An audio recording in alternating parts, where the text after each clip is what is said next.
이 시간에 저는 복음의 시작이라는 제목으로 오늘 말씀을 함께 나누기를 원합니다. 23살 풋내기 정치 지망생이 있었습니다. 그는 주의원 선거에서 첫 패배를 맛보았습니다.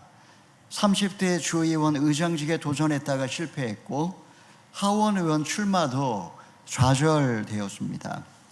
40대에 2번 상원의원 도전에 실패했고 부통령 후보 지명에서도 고배를 마셨습니다. 상원의원과 주지사를 못해보고 대통령이 되었지만 그에게 실패는 성공의 어머니였습니다. 에브라함 링컨에 관한 이야기입니다. 사람들은 누구나 성공을 바라고 실패를 두려워합니다. 실패를 통해 지혜를 배우는 사람이 있는가 하면 그대로 좌절해버리는 사람도 적지 않습니다. 인생의 실패가 주는 중요한 유익은 성숙의 전환점이 될 수도 있다는 점입니다. 패자의 부활은 언제나 아름답습니다. 승승장구한 승자에게는 찾아볼 수 없는 뼈아픈 눈물과 삶의 교훈이 그 안에 깃들어 있기 때문입니다. 본문의 저자인 마가는 한때 사역에서 실패했던 사람이었습니다. 그는 믿음이 좋은 어머니 밑에서 자랐습니다. 집안이 부여의 넓은 다락방은 예루살렘 교회의 모태가 되기도 했습니다. 그는 베드로가 신임했던 제자였고 교회에서 존경받던 바나바가 그의 삼촌이었습니다. 이런 그가 인생에서 지울 수 없는 실패를 맛보았습니다. 1차 선교 여행 중 대열에서 이탈하여 고향으로 돌아가고 만 것입니다. 바나바와 바울이 2차 선교 여행을 떠날 때 마가의 일 때문에 두 사람 사이에 다툼이 생겼습니다.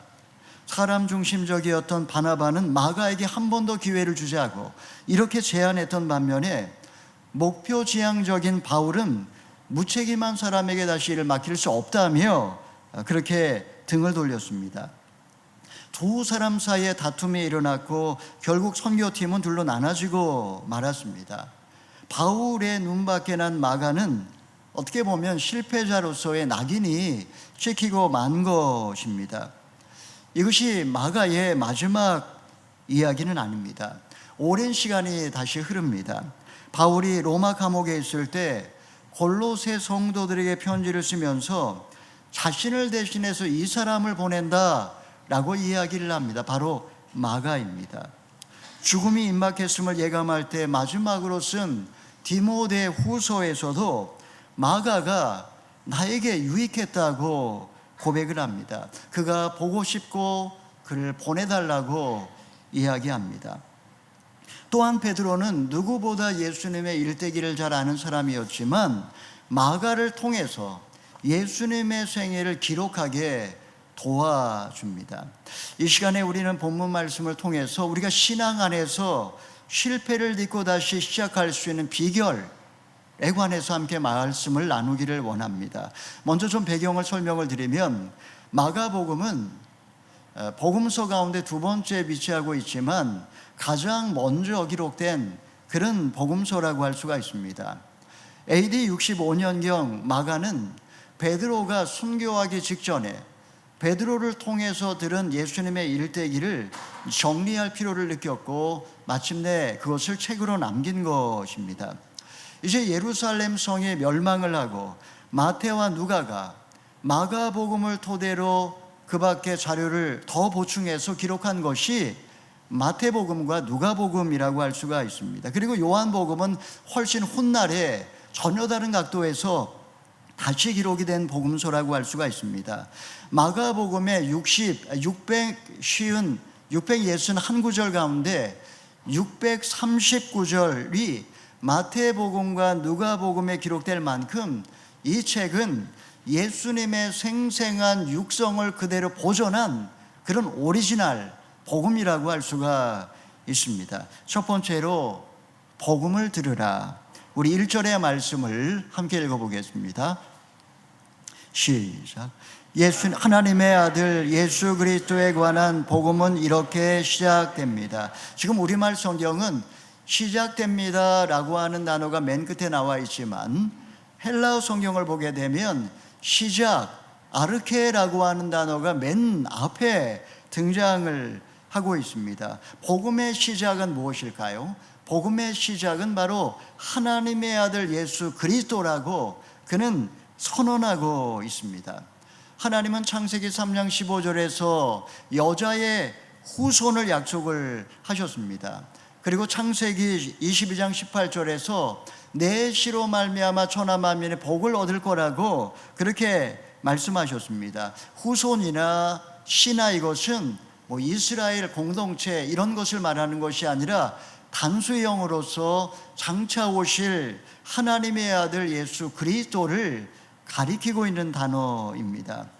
예수라고 하는 말은 그 당시 흔한 이름이었고 그리스도는 기름 부음 받은 자라는 뜻입니다. 구약 시대에 기름을 부어서 왕과 선지자와 제사장을 삼았습니다. 왕은 다스리는 자요, 그리고 제사장은 죄 문제를 해결하는 중보자요, 그리고 선지자는 진리를 수호하는 파수꾼이라고 할 수가 있습니다. 그들은 모두 다 하나님의 종들이었지만 연약한 죄인이었기 때문에 끊임없이 잘못을 범했지만 이스라엘은 그날이 되면 온전한 그리스도가 오셔서 공평과 정의로 다스릴 거라고 그들은 믿고 기다렸던 것입니다. 그리스도의 복음이라고 했습니다. 유한겔리온이라고 하는 이 말은 말 그대로 복된 소식입니다. 로마 시대의 유한겔리온은 무슨 말이냐면 로마 제국을 계승할 왕손이 태어나거나 아니면은 황제가 등극할 때 유한겔리온이라고 이렇게 이야기를 했습니다. 백성들은 훌륭한 지도자가 세상에 나타나 이 세상을 다스려 줄 것을 기대할 때 이 복음이라고 이야기를 한 겁니다. 여러분, 저나 여러분이나 우리에게 있어서 복된 소식은 무엇입니까? 취직을 하고 합격을 하고 임신을 하고 성공을 하고 높은 자리에 올라가고 이런 것을 우리는 성공, 복된 소식이라고 이야기를 하지만 다 좋지만 성경에서 이야기하는 복음은 항상 언제나 종말론적인 단어입니다. 그러니까 이 세상이 다시 나가고 새로운 시대가 도래한다, 항상 그런 의미에서 복음을 이야기하는 것입니다. 여러분, 한번 돌아보십시오. 지난 인생 가운데 내 인생에서 가장 복된 소식은 무엇이었습니까? 여전히 세상의 축복과 성공만을 쫓아 살고 있지는 않습니까? 하늘이 열리면서 죄와 실패와 저주로 점철된 과거의 삶이 끝나고 새롭고 복된 인생이 시작되었습니까? 나는 예수님이 하나님의 아들이요 그가 보내신 그리스도를 믿고 고백한 후에 지금 복음 안에서 날마다 죄사함의 은혜를 누리며 살고 있느냐 하는 겁니다. 사랑하는 여러분, 우리가 실패를 딛고 다시 일어날 수 있는 비결은 가장 먼저 이 복된 소식을 듣는 것입니다. 오늘날 지구상에 사는 사람들 가운데 30억 명이 한 번도 이 복음에 대하여 들어본 적이 없습니다. 그들은 어디에서 와서 왜 살고 어디로 가는지 알지 못한 채 죽어갑니다. 하나님의 아들 예수 그리스도가 세상에 오셨다는 사실, 여러분, 이것이야말로 죄와 사망 권세에 매여 살아가는 인간들에게 가장 복된 소식이라는 사실, 여러분 다시 한번 기억하시기를 바랍니다. 저자 마가는 주의 길을 예비하기 위해 먼저 온 한 사람을 소개합니다. 둘째는 죄에서 돌이키라. 우리 2절 3절의 말씀을 읽어보겠습니다. 시작. 예언자 이사야의 글에 내가 내 앞에서 내 심부름을 보낼 것이다. 그가 내 길을 준비할 것이다. 광야에서 외치는 사람의 소리가 있다. 주를 위해 길을 예비하라. 그분을 위해 길을 곧게 하라고 기록되어 있는 대로. 지금 2절은 말라기서이고 3절은 이사야서입니다. 마가는 예언자 이사야 한 사람만을 언급을 하고 있습니다. 대표성을 가진 거라고 할 수가 있습니다.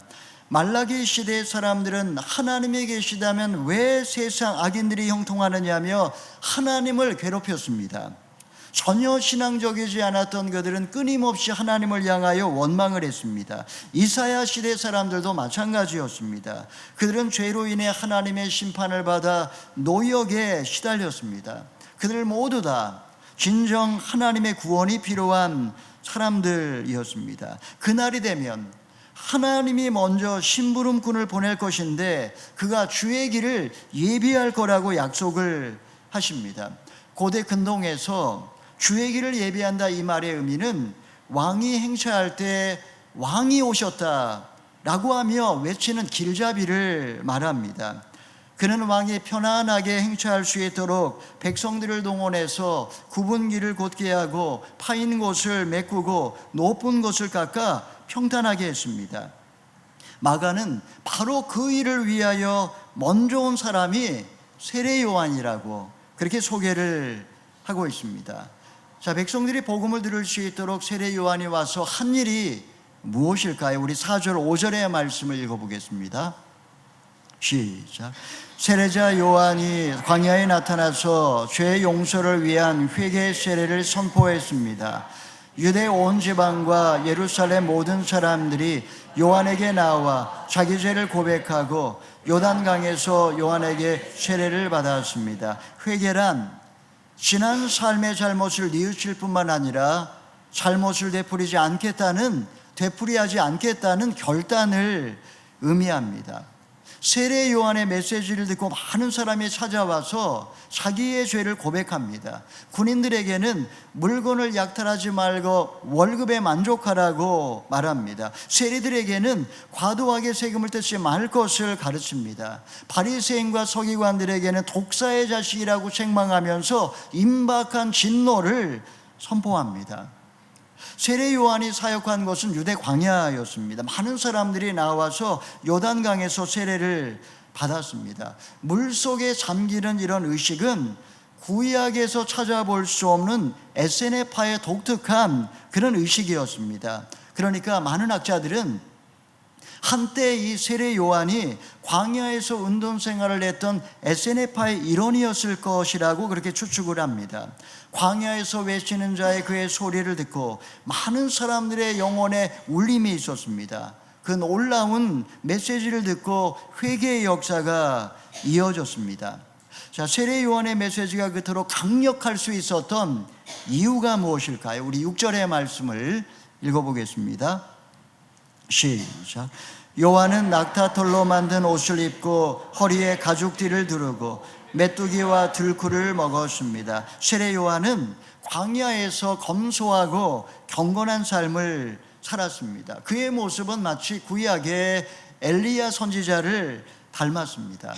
예루살렘의 화려한 종교 지도자들과는 너무나 달랐습니다. 낙타 털옷을 입고 메뚜기와 들꿀을 먹으며 광야에서 가난하게 살았기에 아마 그의 눈은 움푹 들어갔고 그리고 그의 눈에서는 빛이 났을 것입니다. 사람들의 심령을 꿰뚫어 보는 영적 통찰력이 있었을 것입니다. 그의 강력한 메시지를 듣고 많은 사람들이 돌아올 수 있었던 것은 바로 그의 검소하고 그의 경건한 삶에서 나왔다라고 할 수가 있습니다. 말라기 4장을 보게 되면 여호와의 크고 두려운 날이 이를 것이라고 하면서 그 전에 하나님이 엘리야를 먼저 보낼 거라고 약속을 하셨습니다. 당시 아버지들은 가정에 무책임했고 자녀들은 상처투성이었습니다. 예언의 말씀대로 세례 요한이 나타나 엘리야의 심령과 능력으로 말씀을 선포했을 때 놀라운 회개의 역사가 일어났습니다. 그들이 돌이키지 아니하면 하나님이 저들에게 심판을 내릴 거라는 그런 경고의 메시지도 했습니다. 아마 이런 메시지가 세례 요한의 입술에서 나왔을 때 사람들은 자신들의 죄를 깨닫고 하나님 앞에 엎드려 눈물로 자복하며 회개를 했을 것입니다. 여러분, 저나 여러분이나 우리 인생을 돌아봐도 나에게 하나님이 보내주신 그런 하나님의 심부름꾼 세례 요한 같은 사람이 있을 것입니다.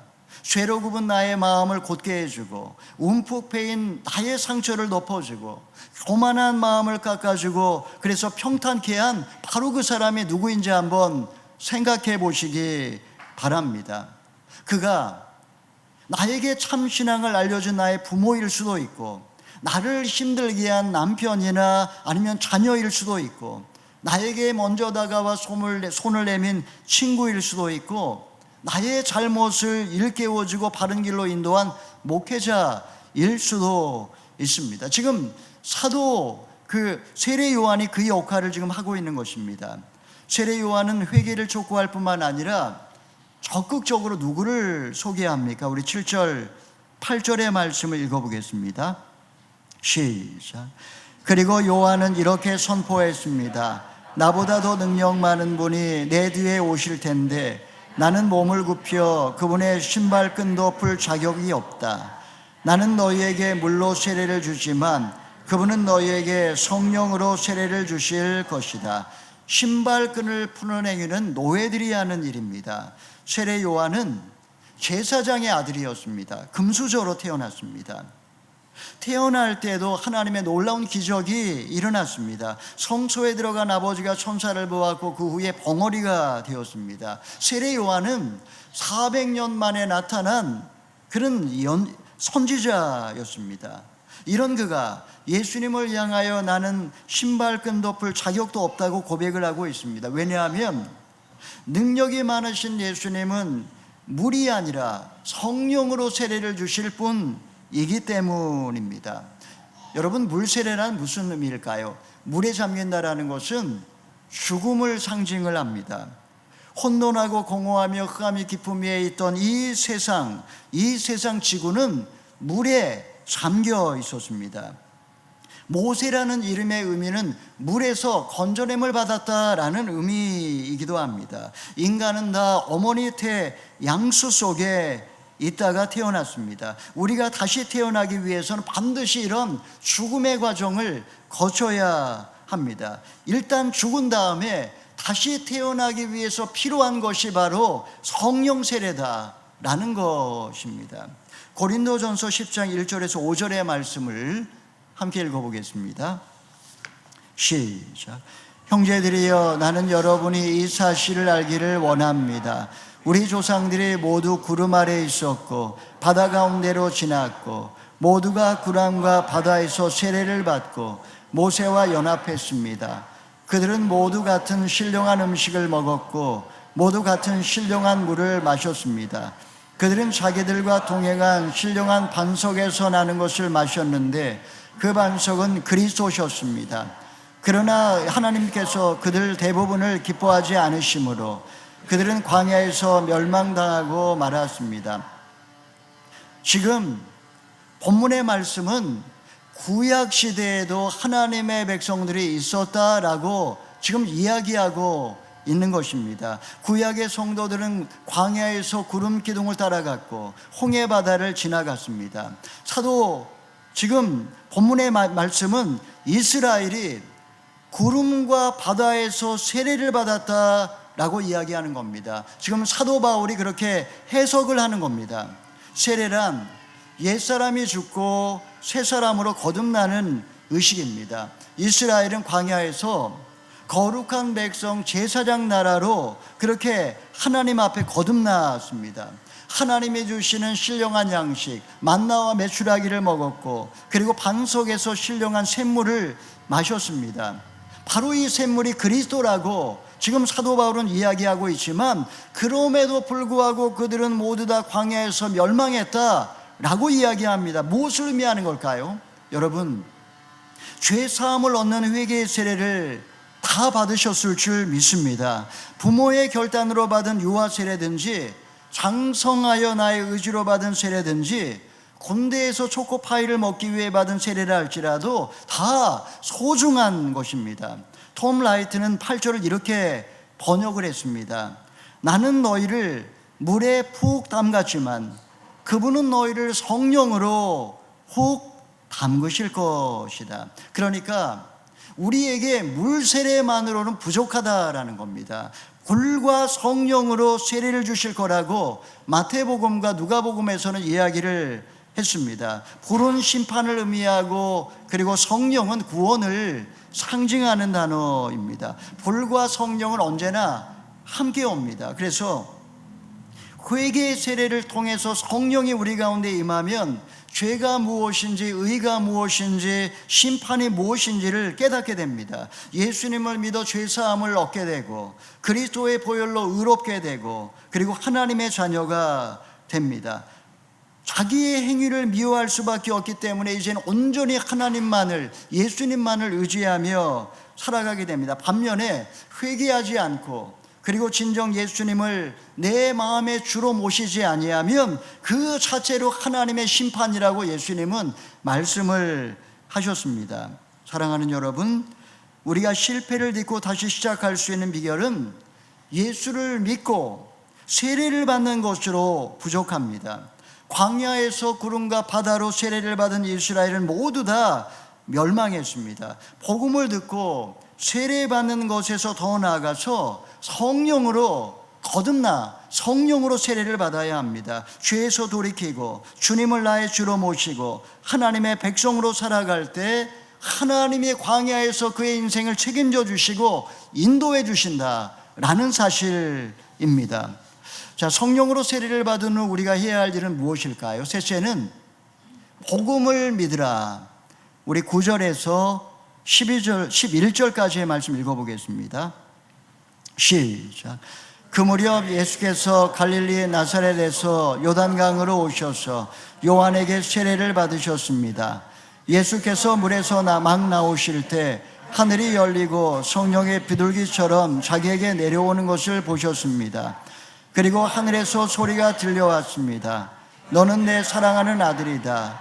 내가 너를 무척 기뻐한다. 예수님은 세례 요한에게 세례를 받으셨습니다. 세례란 죄 사함을 받기 위한 의식입니다. 죄 없으신 예수님께서 세례를 받으신 이유는 친히 인간이 되시기 위함입니다. 우리 죄를 담당하시기 위해 죄인의 모양을 입으신 것입니다. 우리의 죄를 짊어지시고 물속에 들어가셨고 우리를 대신하여 다시 사셨습니다. 우리 힘으로 불가능하기에 주님이 우리를 위해 세례를 받으신 것입니다. 여러분, 이것이 복음입니다. 사람들은 이 죄 문제를 쉽게 생각합니다. 얼마든지 즐길 수 있고 얼마든지 끊을 수 있다고 착각합니다. 그것을 죄라고 말하면 엄청 화를 냅니다. 정욕과 음란, 교만과 무지, 혈기와 미움에 사로잡혀 그렇게 살아갑니다. 죄의 세력은 혈서를 쓴다고 해결되지 않고 죄책감과 수치심은 선행과 공로를 쌓는다고 벗어나지 못합니다. 인간의 힘으로 할 수 없기 때문에 온전한 하나님의 은혜가 필요한 겁니다. 예수님이 세례를 받으실 때 하늘이 열렸다고 했습니다. 원어를 보면 하늘이 쪼개졌다, 이런 의미입니다. 그동안 하나님과 인간 사이의 문이 굳게 닫혀 있었습니다. 대제사장이 1년에 한 번 짐승을 죽여 삐를 뿌린 후에 지성소에 들어갈 수 있었습니다. 이제 예수님을 통해서 하늘이 열리면서 인간이 하나님께 나아갈 수 있는 길이 열리게 된 겁니다. 지금 세례를 받으신 예수님은 이제 어디로 향하십니까? 12절, 13절의 말씀을 읽어보겠습니다. 시작. 그리고 나서 곧 성령이 예수를 광야로 내보내셨습니다. 예수께서 40일 동안 광야에 계시면서 사단에게 시험을 받으셨습니다. 그때 예수께서 들짐승들과 함께 계셨는데 천사들이 예수를 시중 들었습니다. 예수님은 본격적인 공생애를 시작하시기 전 해결해야 할 한 가지 과제가 있었습니다. 바로 사단과 일전을 치르는 겁니다. 에덴 동산에서 인간은 사단의 유혹에 넘어갔습니다. 선악과를 먹어보라고 했습니다. 먹으면 눈이 밝아질 거라고 했고 심지어 하나님처럼 될 거라고 그렇게 유혹을 했습니다. 이에 예수님은 40일 동안 금식하시면서 똑같은 세 가지 유혹에 대하여 모두 다 말씀으로 이겨내십니다. 인간을 대신해 세례를 받으시고 그리고 시험을 이기신 주님은 이제 본격적으로 공생애를 시작하십니다. 그분이 하신 최초의 메시지가 무엇인지 마지막으로 14, 15절의 말씀 읽어보겠습니다. 시작.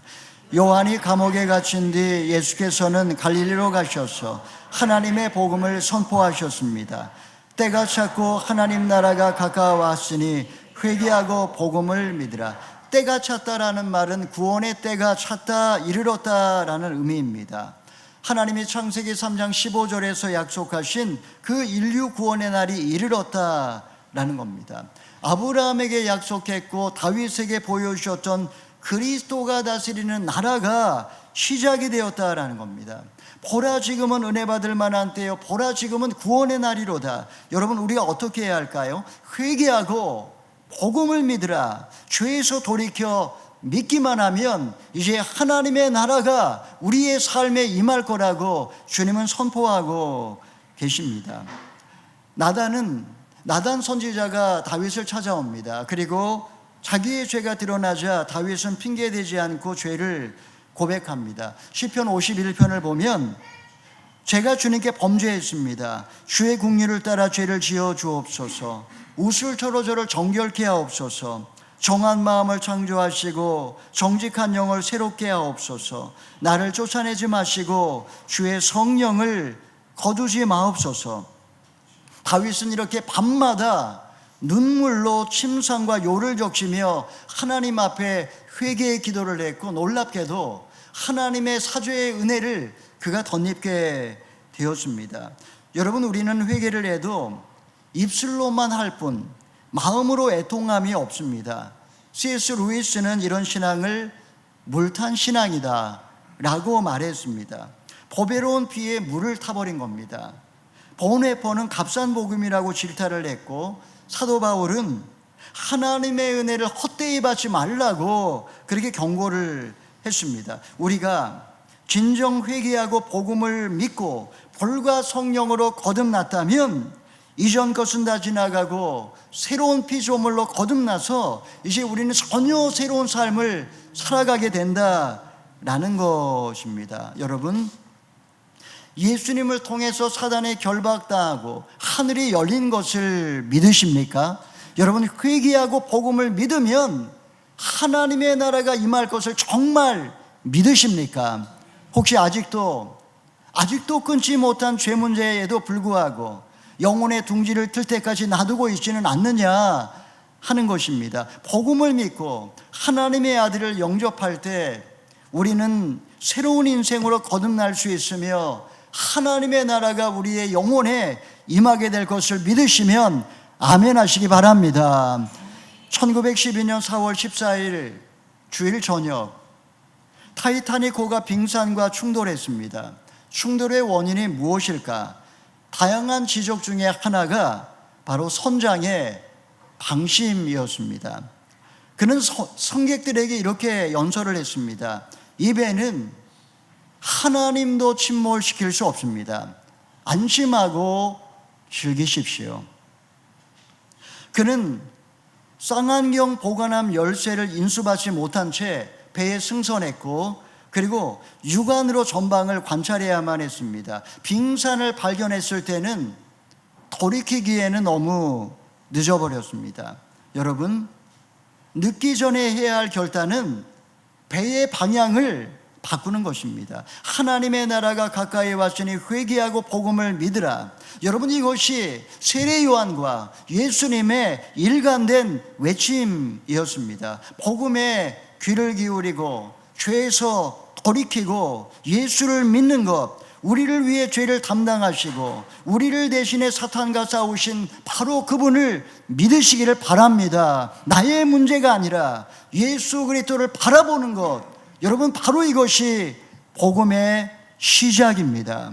사랑하는 여러분, 과속으로 달려온 나의 인생, 이제 속도를 멈추고 방향을 점검하고 잘못 가고 있는 것은 아닌지 살펴보고 배의 키를 돌리시겠습니까? 여러분, 이것이 우리가 날마다 해야 되는 회개의 과정입니다. 지금이라도 늦지 않았으니 여러분 돌이키시기를 바랍니다. 이제 나 자신이 아니라 예수님을 선장으로 모시고 그의 인도하심을 따라 새로운 항해를 시작하시기를 바랍니다. 여러분, 이것이 복음을 믿는 신앙인의 위대한 시작입니다.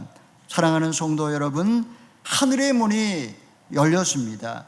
아무리 상처투성이라 할지라도, 실패로 얼룩진 인생이라 할지라도, 내 인생이 뭔가 잘못되어 간다고 느끼고 돌이켜 십자가 앞에 내려놓으면, 나를 위해 죽으시고 부활하신 주님을 다시 한번 마음에 모셔드리면 여러분 인생의 하늘이 열리고 새로운 항해가 시작될 것입니다. 우리 모두가 마가가 전하는 이 복음의 메시지에 귀를 기울이고 하나님의 나라를 누리며 살아가시는 저와 여러분 다 되기를 주님의 이름으로 축원합니다. 아멘.